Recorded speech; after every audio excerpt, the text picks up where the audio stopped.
Hey everyone, welcome back to Native Speakers Channel. I'm Johnny and I'm super excited you're here with us today. We've got something efficient lined up for you, something that's become essential in today's workplace. We're going to dive deep into video conference English and help you master those professional online meeting skills that you need right now. Whether you're working from home, collaborating with international teams, or want to sound more confident on Zoom calls, this lesson is perfect for you. And as always, I've got my amazing co-host Sarah here with me to make this learning experience natural and fun. Sarah, are you ready to help our viewers become video conference pros? Absolutely, Johnny. I'm so glad we're covering this topic because, honestly, video calls have completely transformed how we work. I remember when I first started doing virtual meetings, I was so nervous. I didn't know where to look, when to speak, or how to handle technical issues professionally. So I really understand what our viewers might be going through. That's exactly why this lesson is so important. You know, Sarah, I think we should start with the very beginning, like what you say when you first join a video conference. A lot of learners tell me they freeze up in those first few seconds. What's your go-to greeting when you enter a virtual meeting? Great question. So it really depends on whether I'm early, on time, or a little late. If I'm one of the first people there, I usually say something like, "Good morning, everyone. How is everyone doing today?" Or, "Hi there. Great to see you all." It's friendly, but still professional. What about you, Johnny? I do something similar. If I'm joining and there are already people there, I might say, "Hello, everyone. Sorry to keep you waiting." Even if I'm not late, it's just polite. Or I'll say, "Hi, team. Thanks for having me today." Now, here's something important for our viewers. Always acknowledge the people who are already in the meeting. Don't just sit there silently. Oh my goodness, yes, that's such a good point. I've been in meetings where someone joins and just sits there with their camera and mic off. And it's like, did they actually join? Is their connection frozen? It's really awkward. Even if you need to stay on mute because of background noise, you can at least wave at the camera or type in the chat, "Hi everyone, I'm here but on mute due to background noise." Exactly. Speaking of mute, let's talk about audio etiquette, because this is huge. Sarah, what's the most annoying thing that happens with audio in video conferences? Oh, don't even get me started. The worst is when someone isn't on mute and you can hear everything.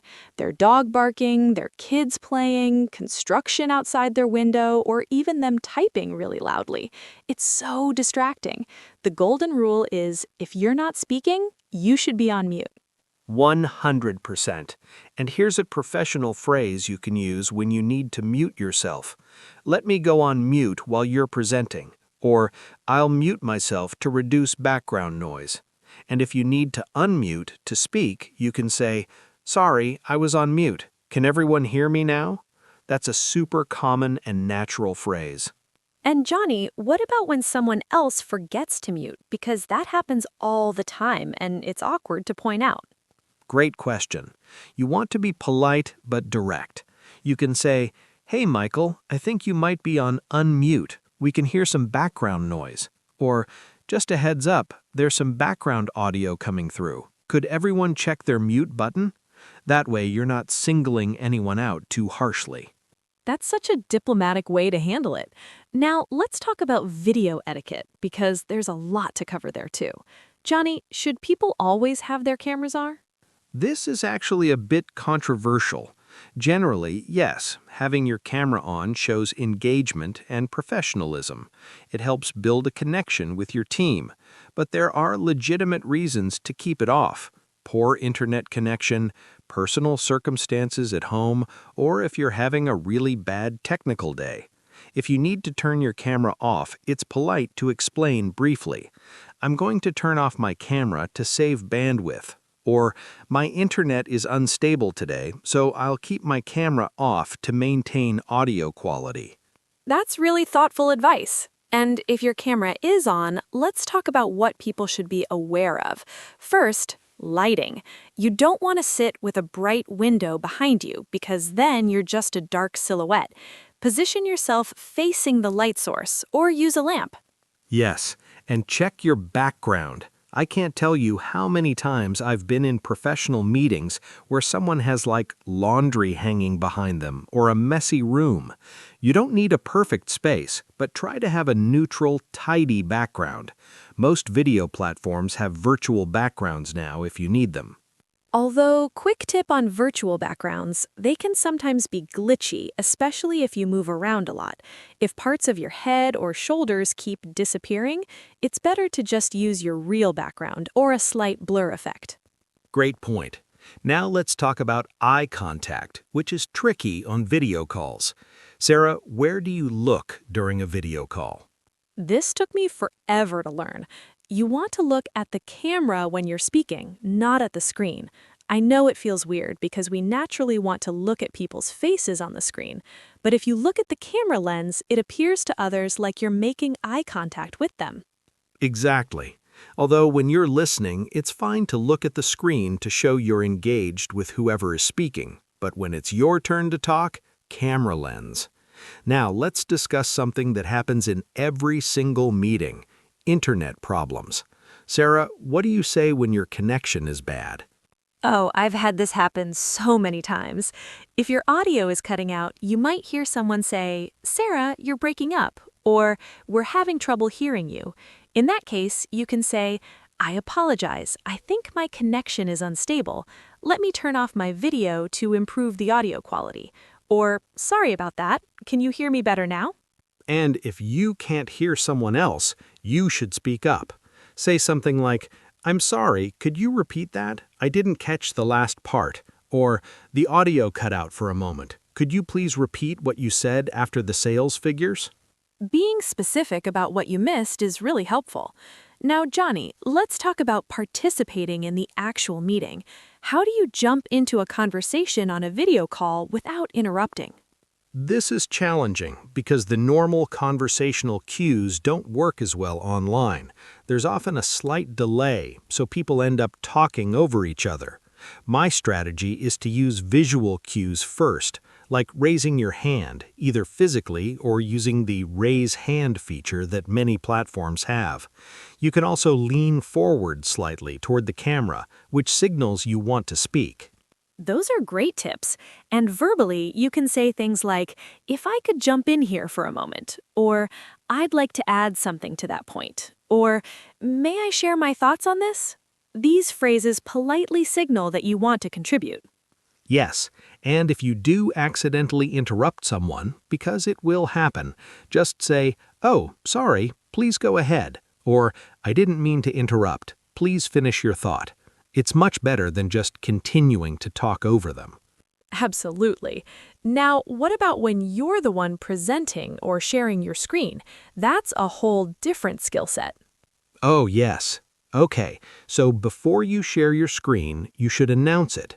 "I'm going to share my screen now," or "Let me pull up the presentation." Then, after you share, always check that people can see it. "Can everyone see my screen?" Or, "Is the presentation visible to everyone?" And before you share your screen, close anything personal or confidential. I've heard horror stories of people accidentally sharing their email inbox with private messages or their desktop with personal files. Always share just the specific application or window you need, not your entire desktop. Such important advice. And while you're presenting, engage with your audience. Say things like, "As you can see here on the slide," or "I'd like to draw your attention to this chart." Don't just read the slides silently. And pause occasionally to ask, "Does everyone follow so far?" Or "Any questions before I move on?" Yes, and speak a bit more slowly and clearly than you would in person. Remember, some people might be listening in their second language, or they might have connection issues that make the audio slightly choppy. Great reminder. Now let's talk about chat etiquette, because the chat function is so useful, but can also be misused. Sarah, how do you use the chat effectively? I love using chat for sharing links, documents, or quick information without interrupting the speaker. For example, if someone asks, "What's the deadline for this project?" I might type in chat, "The deadline is March 15th," so we don't derail the conversation. You can also use it to say, "I have a question about this, but don't want to interrupt. Can we come back to this point?" Perfect. And if you're the meeting host or presenter, make sure someone is monitoring the chat for questions. You can designate this, "I'll be presenting, so Tom, could you keep an eye on the chat for any questions?" Otherwise, important questions might get missed. That's such a professional way to handle it. Now, what about ending a meeting? How do you exit gracefully from a video conference? Good question. If you have to leave a meeting early, you should mention it at the beginning. Just a heads up, I have a hard stop at 3 o'clock and will need to drop off then.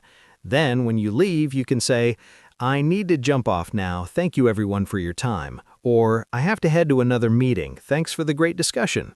And if you're staying until the end, proper closings are important too. The meeting host might say, "I think that covers everything. Does anyone have any final questions or comments?" And then, "Great, thank you all for joining. Have a wonderful rest of your day." Exactly. And participants can respond with, "Thanks for organizing this," or "Great meeting, everyone," or simply, "Thank you, take care." Don't just abruptly disconnect. That's like hanging up on someone mid-conversation. So true. Now, Johnny, let's cover some common technical problems and how to address them professionally. We touched on audio issues, but what about when you can't see someone's shared screen? Ah, yes. If someone is sharing their screen but you can't see it, you should speak up. "I'm sorry, but I'm not seeing the shared screen on my end." Or, "The screen share might not be working. I'm still just seeing everyone's video feeds." Then the presenter can say, "Let me try sharing again. Can everyone see it now?" And what if someone's audio is echoing? That's so annoying and can happen when someone has both their computer audio and phone audio connected. Oh, the dreaded echo. If you hear it, you can say, "We're getting some audio feedback. It sounds like someone might be connected twice." Or, "There's an echo on the line. Could everyone check that they're only connected on one device?" Usually, someone realizes it's them and disconnects one of their devices. Let's also talk about time management because running over time is so common in virtual meetings. If you're the host and time is running out, you might say, "We have about 5 minutes left, so let's make sure we cover the key action items." Or, "I want to be respectful of everyone's time, so let's wrap up the main discussion and we can follow up via email on the remaining points." That's very professional. And if you're a participant and the meeting is running over, you can say, "I hate to interrupt, but I have a hard stop in a few minutes. Could we quickly summarize the action items before I have to leave?" Perfect. Now, let's discuss some advanced phrases for different meeting situations. What about when you need to disagree with someone during a video conference? Ah, yes, diplomacy is key. You can say things like, "I see your point, but I have a slightly different perspective." Or, "That's an interesting approach, though I wonder if we should also consider," or, "I respectfully disagree because." Always acknowledge their view before presenting yours. Such good phrasing. And what if you don't understand something? It's so important to ask for clarification rather than pretending you understand. Absolutely. You can say, "Could you clarify what you mean by that?" Or, "I want to make sure I understand correctly. Are you saying that?" Or, "I'm not quite following. Could you explain that in a different way?" There's no shame in asking questions. None at all. It actually shows you're engaged and paying attention.